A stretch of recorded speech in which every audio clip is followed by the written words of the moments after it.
This is so interesting, but it seems MAGA world is going to the restroom in their pants, I'll say, about the debate on Thursday.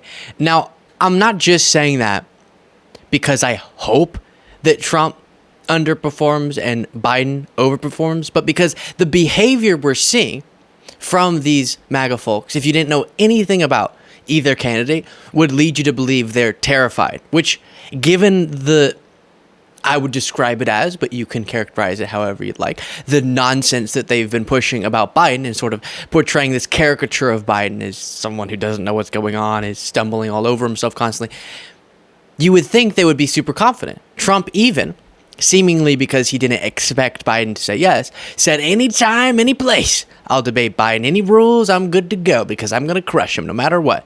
And then Biden says, all right, let's do it. They even threw out the originally planned ones to do it very soon. Obviously, now it's coming up on this Thursday on CNN.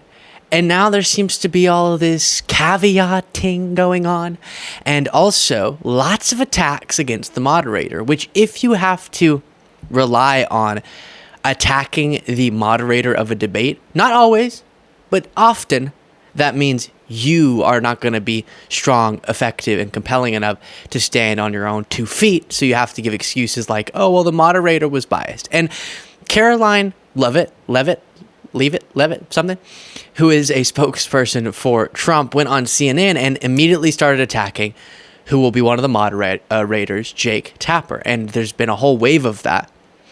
And it was fantastic to see the CNN host, who I want to give credit to here, Kasie Hunt, just goes, all right, if you don't want to address what I'm asking you and you should want to attack my colleague, then I'm kicking you off the show. Fantastic moment. Then I'll show you some other clips of what I mean by the panic going on from MAGA about this debate. Themselves as professionals, as they have covered campaigns and interviewed candidates from all sides of the aisle. I'll also say that if you talk to analysts of debates previous, that if you're attacking the moderators, you're usually losing. So I really want to focus in on what these two men are going to do and say when they stand on the stage. Now, we have a little bit of what Donald Trump, your boss, has said in trying to set expectations for this debate. I want to play a series of his comments, and then we'll talk about it. Watch.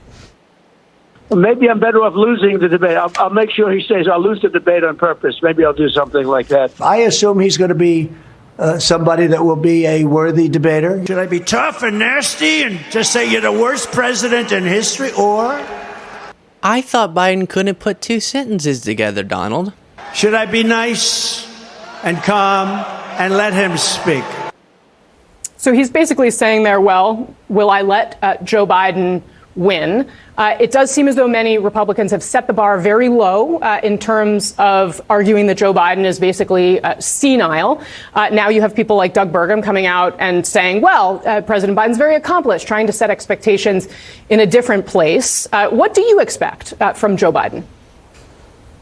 Well, first of all, it would take someone 5 minutes to Google Jake Tapper, Donald Trump, to see that Jake Tapper has consistently frequently likened President Trump to Adolf Hitler. Ma'am, I'm going to stop this interview if you continue to attack my colleagues. I would like to talk about Joe Biden and Donald Trump, who you work for. Yes. If you are here to speak on his behalf, I am willing to have this conversation. I am stating facts that your colleagues have stated in the past. Okay. Now, I'm sorry, guys. We're going to come back out to the panel. Karoline, thank you very much for your time. You are welcome to come back at any point. She is welcome to come back and speak about Donald Trump, and Donald Trump will have equal time to Joe Biden when they both join us now at later this week in Atlanta for this debate. Our thanks to Karoline. And that's the right thing to do. And they'll cry foul and see this is proof that CNN is so liberal and so biased. But if you refuse to do the thing that you were asked to come on the show to do, which is to speak on behalf of the person that you're literally tasked with speaking on behalf of as the spokeswoman, then we don't need to have this interview. Because I'm not asking your thoughts about Jake Tapper. I'm not asking your thoughts about Dana Bash. I'm asking your thoughts about Trump, his allies, and what their mindset is going into this debate. So great job there from Kasie Hunt. Exactly how that should have been handled. And the only reason they're laying out this groundwork for saying the reason why the debate didn't go that well is because Biden was, as we'll get to, jacked up on drugs. He was so sharp that he had to be on drugs. And the moderators were so unfair. And I would put money on the prediction that Trump will, after the debate, claim the moderators were super biased and that's why it didn't go as well as he was hoping. I mean, he'll say he did fantastic and the moderators were unfair. And what he means is they actually moderate. The times we've seen people who he'd like to see moderate, like Hannity moderating the Gavin Newsom, Ron DeSantis debate, unless you just don't have a single honest bone in your body, even if you don't like Gavin Newsom and you just love Ron DeSantis, just can't get enough of those heels, then you have to admit that Hannity was setting up the entire debate and every question in a way that would be harmful to Newsom and beneficial to DeSantis. Again, even if you think Newsom's Satan, you'd have to be able to admit that if you're honest. And that's why we can't have a Fox News host, or unless it's one of the more reasonable ones, moderate these debates, because then it's not really a debate. But the CNN moderators, even if they personally don't like Trump, will be able to, again, just take a more objective approach to it. You're going to see they're going to be able to cut off Biden when that needs to happen, fact check him, same thing with Trump. But any pushback against Trump, the dear leader, is a huge sin in MAGA world. Now, the other big talking point, as I referenced, is that Biden's going to be on drugs. Trump said this. Came in with a big force that we saved. In Minneapolis, we really saved. Remember that idiot from CNN? Oops, I shouldn't say that. I'm doing a debate for them. They'll be slightly tougher. No, I have fake Tapper as they said, I just want to debate this guy, but, and I'm going to demand a drug test too, by the way.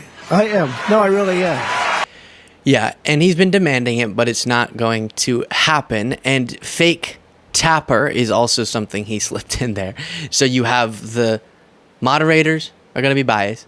The drug talking point. And before getting back to the drug talking point, here's an ad that Team Trump actually posted.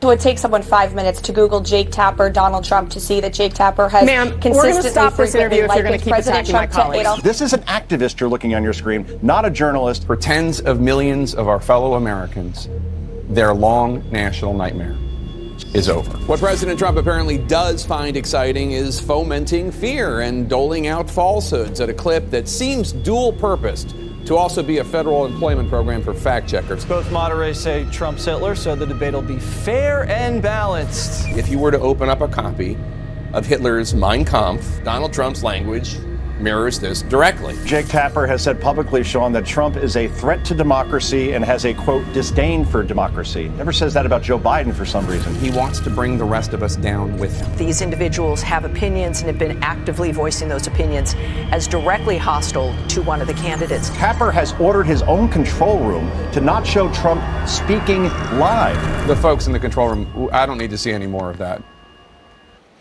Gosh, that seemed like a pro Jake Tapper ad. That was awesome. I love how they say, he called him Hitler. And then they play a clip of them comparing what Hitler said and what Trump said, and they align.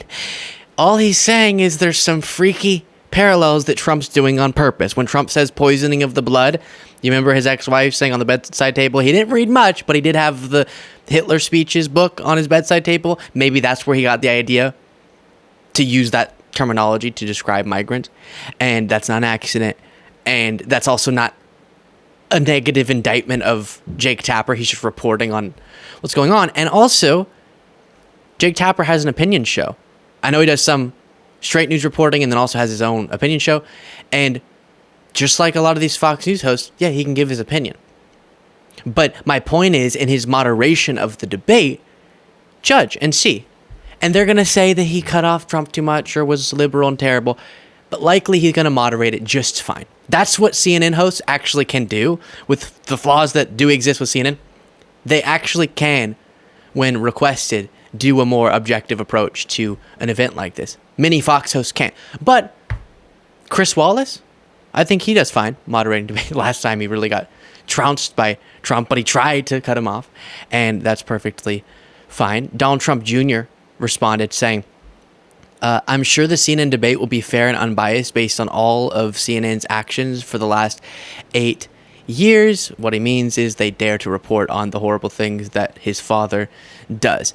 And then you also have Sean Hannity going as far as to say that Trump should maybe just not do this debate. Now, there are some even saying, Mark, that Donald Trump might be wise to just pass on the first debate, wait till he's nominated, then debate him. What would you say to that? Yeah, freaking out. And we've heard many times Hannity pushing stuff like this. If he does debate, we will see Jacked Up Joe 2.0. Whatever Red Bull he drank or caffeine pills that he took or whatever he might have taken, I promise you, they'll give it to him again. Anyway, thank you. You are so nervous for Trump. Which that's what we're seeing. Guys, if you actually, this is the thing about Hannity. He doesn't actually work that hard on keeping up with what he's talking about, it seems, because if you did, or maybe he's just being dishonest and he knows what I'm about to say, but if you keep up with Biden, actually watch a lot of his public appearances, he has ones that he's more low energy in, and then sometimes he's more energetic.